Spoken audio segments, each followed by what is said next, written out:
ఉభయ తెలుగు రాష్ట్రాల్లో కాంగ్రెస్ పార్టీకి అరణ్యవాసం ముగిసింది, వనవాసం ముగిసింది. ఇటీవలనే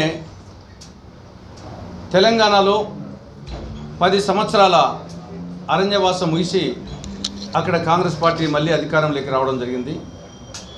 అదేవిధంగా ఆంధ్రప్రదేశ్లో కూడా 10 సంవత్సరాల అరణ్యవాసము వనవాసము ముగిసి త్వరలో కాంగ్రెస్ పార్టీ అధికారంలోకి రాబోతా ఉంది.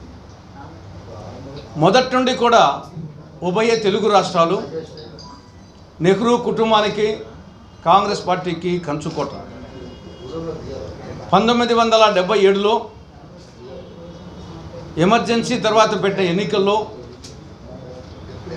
దేశవ్యాప్తంగా కాంగ్రెస్ ఓడిపోయినప్పటికీ, ఉత్తరప్రదేశ్లో 85 ఎంపీ సీట్లకు 85 ఓడిపోయినప్పటికీ, ప్రధాని శ్రీమతి ఇందిరాగాంధీ గారు కూడా ఓడిపోయినప్పటికీ, ఉమ్మడి ఆంధ్రప్రదేశ్లో 42 ఎంపీ సీట్లకు గాను 41 ఎంపీ సీట్లు కాంగ్రెస్ గెలిచింది.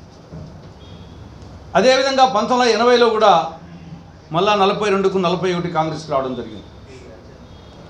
2004, 2009లో కేంద్రంలో కాంగ్రెస్ నేతృత్వంలో యూపీఏ అధికారంలోకి వచ్చేదానికి మళ్ళీ ప్రధాన కారణం ఆంధ్రప్రదేశే. 2004లో 29 ఎంపీ సీట్లు, 2009లో 33 ఎంపీ సీట్లు రావడం జరిగింది.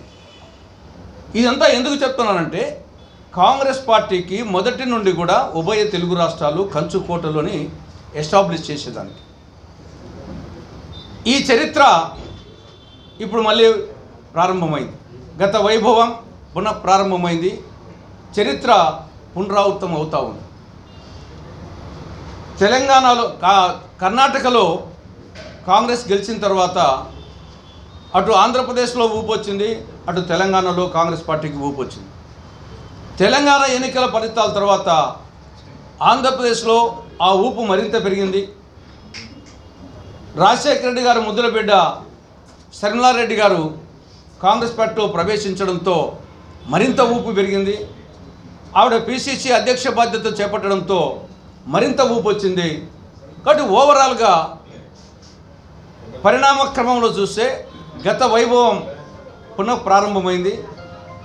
ఈనాడు ప్రజలు చర్చించుకుంటున్నారు, why not Congress in Andhra Pradesh అనేది రాబో ఎన్నికల్లో బీజేపీ ప్రభుత్వం, రాష్ట్రంలోని జగన్ ప్రభుత్వం, ఈ 2 ప్రభుత్వాలు కూడా రాహుకేతువులుగా దాపురించాయి. మోడీ ప్రభుత్వం ఈ దేశానికి మోసం చేసింది, ఆంధ్రప్రదేశ్కు అంతకంటే మోసం, ద్రోహం, అన్యాయం చేసింది. దేశానికి సంబంధించి భారతదేశాన్ని అప్పుల భారత్ చేసింది మోడీ ప్రభుత్వం.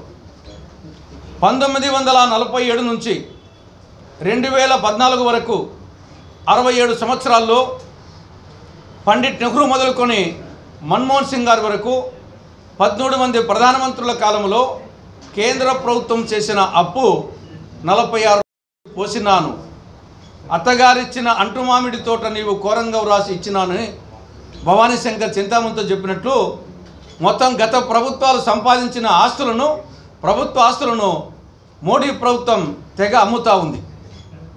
ఆ విధంగా ఈ దేశాన్ని అమ్మకానికి పెట్టింది. ఇండియా ఈజ్ ఫర్ సేల్ అని. మూడవది జీడిపి. జీ అంటే గ్యాస్, డి అంటే డీజిల్, పి అంటే పెట్రోల్. గతంలో మన్మోహన్ సింగ్ ప్రధానిగా ఉన్నప్పుడు అంతర్జాతీయ మార్కెట్లో ముడి చమురు ధరల బ్యారెల్కు $140 ఉన్నాయి. అక్కడ $140కు కొని ఇక్కడ భారతదేశంలో లీటర్ డీజిల్ ₹50, లీటర్ పెట్రోల్ ₹70, వంట గ్యాస్ సిలిండర్ $410 సరఫరా చేయడం జరిగింది. ప్రస్తుతం మోడీ ప్రభుత్వ కాలంలో హయాంలో అంతర్జాతీయ మార్కెట్లో ముడి చమురు ధర $70-80 ఉంది. ఒకానొక సమయంలో $30 కూడా పడిపోయింది. కానీ ఇక్కడ మాత్రం లీటర్ డీజిల్ సెంచరీ కొట్టింది, లీటర్ పెట్రోల్ సెంచరీ దాటింది. ఎల్పిజి సిలిండర్ మొన్నటి వరకు 1200, ఇప్పుడు 900 ఎన్నికల సందర్భంగా కొంచెం తగ్గించడం జరిగింది. కాబట్టి ఈ విధంగా గ్యాసు, డీజిల్, పెట్రోల్ రేట్లు విపరీతంగా పెంచడం జరిగింది. నిరుద్యోగ సమస్య గత 40 సంవత్సరాల్లో ఎన్నడూ లేని విధంగా వికటాట్టహాసం చేస్తూ ఉంది.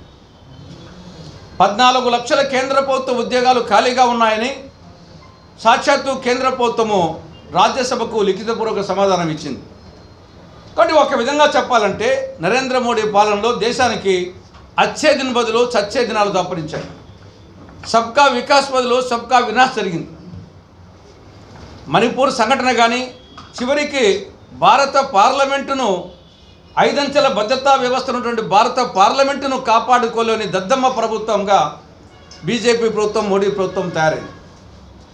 ఇక రాష్ట్రానికి సంబంధించి నరేంద్ర మోడీ ప్రభుత్వం చేసిన ద్రోహం, మోసం, అన్యాయం, నష్టం అంతా ఇంత కాదు. రాష్ట్రానికి సంజీవని లాంటి ప్రత్యేక హోదాకు పంగనామాలు పెట్టింది. ఉత్తరాంధ్రకు రాయలసీమకు బుందేల్ఖండ్ తరహా స్పెషల్,